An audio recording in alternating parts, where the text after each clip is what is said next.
Beyond the System by Kitsune. Chapter 3. Chosen by Inari. A sudden warm sensation enveloped my entire body. It was like I'd been carrying weights my whole life, and someone had just lifted them all at once. My chest expanded with a breath that felt cleaner, lighter.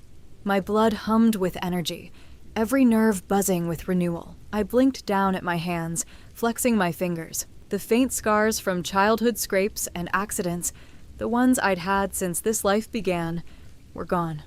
Smooth, unblemished skin stared back at me. The dull toothache that had been nagging me for weeks vanished. Even the soreness in my legs from standing at the restaurant all day had melted away. It wasn't just a second wind, it was like being reborn, a new lease on life. The little fox in front of me shimmered suddenly, its body dissolving into glowing particles that swirled around me like starlight. I gasped, watching as the glittering motes swirled toward my right hand. The particles sank into my skin, etching themselves there. It didn't hurt, but the sensation was overwhelming. When I turned my hand over, my breath caught. There was now a mark, or possibly a symbol, a silver tattoo, perfectly shaped like a fox with a single fluffy tail, curled across the back of my hand. Its golden eyes glowed faintly, alive in a way that no ink ever could. The fox that had been standing in front of me moments ago now felt woven into me, its presence pulsing from my own body. I couldn't explain how I knew it, but I just did. The instant her teeth had pierced my skin, something had changed between us. A bond, invisible but undeniable, threaded through my chest and anchored itself to that mark. It was strong enough that I could feel her presence lingering there, brushing against the edges of my thoughts. Then the mark shimmered, pulsing with warmth. From it, a single flicker of fire floated upward, hovering above my palm, a golden ember. What the hell? My voice cracked, echoing faintly in the silence. The flame flickered softly, radiating warmth instead of heat. It didn't burn me. It just hovered there, pulsing in time with my heartbeat, like it was alive.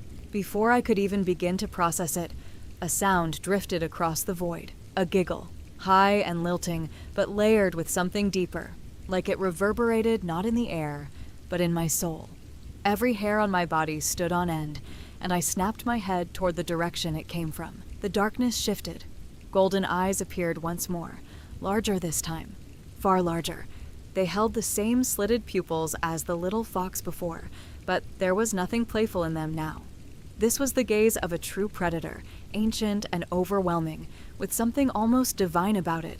Or maybe that was only my fear speaking. She emerged slowly, each step deliberate. I sucked in a cold breath the second she revealed herself coming into the golden light of the gate. She was stunning.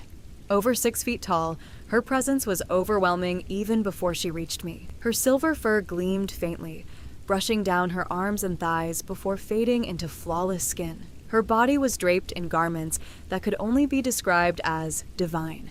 Revealing, yes, but in a way that felt intentional, designed to emphasize her curves and feminine allure without cheapening them. Every sway of her hips was hypnotic, every flicker of her tails, not 1, not 2, but 9, carved the air like blades of light. Her eyes, unlike the smaller foxes, were a piercing sapphire blue, shimmering like twin gems against her pale features. They locked onto mine, and my knees nearly buckled under the sheer weight of her gaze. A goddess. That was the only word that came to mind. She stopped only a few feet away, her expression unreadable as she looked me up and down. The pressure rolling off her was suffocating, like gravity itself had doubled. My breath came shallow, my body trembling under the invisible force pressing against my shoulders. I tried to stand tall, but my balance wavered. I barely managed to hold my ground. Her lips curved into the faintest smile. So she chose you. Her voice was velvet, rich and low, curling around me like smoke. I just stared at her, dumbfounded. My mouth opened, then closed again. She chose me? What was that even supposed to mean? Did I have any say in this? The fox hadn't asked for permission. She bit me, claimed me, and marked me. And now I was standing in front of some celestial being who spoke as if it had all been my choice. Choose me? I finally croaked out, my throat dry. Was there even an option? The goddess tilted her head slightly, amusement flickering in her eyes. Her tail swayed behind her, slow and deliberate, filling the silence with an unspoken promise of danger and power. I tightened my fists, the ember hovering just above my palm, flickering brighter in response. I didn't know if I had just been blessed or condemned, but I had no doubt. My fate was no longer mine alone. "That's correct," the goddess said, her sapphire gaze burning straight through me. "Ever since you entered this world, it was bound to happen. It was only a matter of time." My mouth opened, but nothing came out. Her words rattled in my head, refusing to make sense. Bound to happen? Entered this world? My only response was a weak, "What?" How was I supposed to take her words? She smiled faintly, the corners of her lips curling as if my confusion amused her. Then it hit me. She wasn't just talking about fate. It was as if she had been waiting for this exact moment, as if everything happening now had unfolded exactly as she expected. It seemed pointless to deny having lived another life. I stiffened, heart thumping hard. I hadn't spoken it aloud, hadn't told a soul. But she said it like she was reading the truth carved into my bones. The way she was reacting to the words within my head only pointed to one thing. She gave another soft giggle, a sound that sent ripples across the void. "You're an amusing human. I can see why my daughter decided on you." Daughter? My eyes dropped to the silver tattoo burned into my hand, the foxmark staring back at me with its faintly glowing golden eyes. Before I could form the words to ask, the goddess continued, her voice flowing like honey. "You see, we're a type of spirit race," she said. "You could say I am the goddess that reigns over them all. It's rare for our kind to bear children, but I was fortunate enough to have Inari. Inari." The name rolled around in my mind, settling like an anchor. Young spirit beasts like her cannot grow on their own. To do that, they must form a bond with someone compatible. Not just anyone can be chosen. To truly match with her, one must share more than flesh, more than aura. One must possess the right soul. Her sapphire eyes glimmered. "So consider yourself very lucky." Lucky? That was one word for it. My mind reeled, but beneath all the shock, there was a sliver of something else. Recognition. I had always liked foxes in my past life, their cunning, their beauty, their independence. Maybe that affinity meant something after all. The goddess paused long enough for me to gather my scattered thoughts, and I finally forced words out. What does all this mean? I feel power inside me now. Am I awakened? For the first time, I smiled, a small spark of hope breaking through the storm. Do I finally have power of my own? The goddess's lips curled into a smirk. "You're not within that weak system the humans worship so dearly." Her voice carried disdain when she said the word system, as if it were below her. "You could say, my daughter has granted you a power that spirit beasts are born with. So yes, you are awakened, but not in the way you think. Not within their fragile framework." Her words sank in slowly, piece by piece. Most of it went over my head. Spirit races, divine offspring, systems. But one thing was clear. I wasn't normal anymore. I wasn't powerless.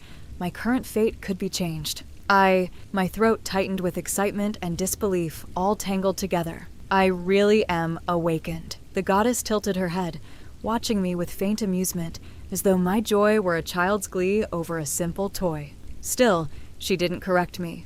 Questions tumbled out before I could stop them. What is my power, and why did Inari turn into this mark on my hand? I held up my palm, the tattoo gleaming faintly in golden light. The goddess studied me for a long moment, her sapphire gaze tracing every part of me as if she were measuring my worth. Finally, she spoke. "That mark represents your bond with Inari," she said, her voice like a chime in the stillness. "It signifies the power you share together. Through it, you will channel her flame, her essence, her very soul." I swallowed hard, the weight of her words pressing down on me. "As you use this power, you will gather essence. With each measure you gain, she will grow stronger. Her tails will multiply, one by one, and when she has as many as mine." The goddess's 9 silver tails unfurled behind her in a sweeping arc, glittering with divine brilliance. They swayed slowly, heavy with majesty, filling the void with shimmering light. "You might just ascend." I froze, my heart skipping a beat. Her words hit me like a thunderclap. sinking deep into my chest. Ascend? My eyes widened, my voice cracking as I stammered, "I'm sorry, what?" The goddess only smirked, her eyes glittering with secrets I couldn't begin to unravel. Deep in my heart, I wanted nothing more than to bury myself in those tails and feel the obvious, irresistible softness radiating from them. I couldn't wait for Inari to grow even stronger. At that thought, the mark on my hand warmed, as if she were agreeing with me.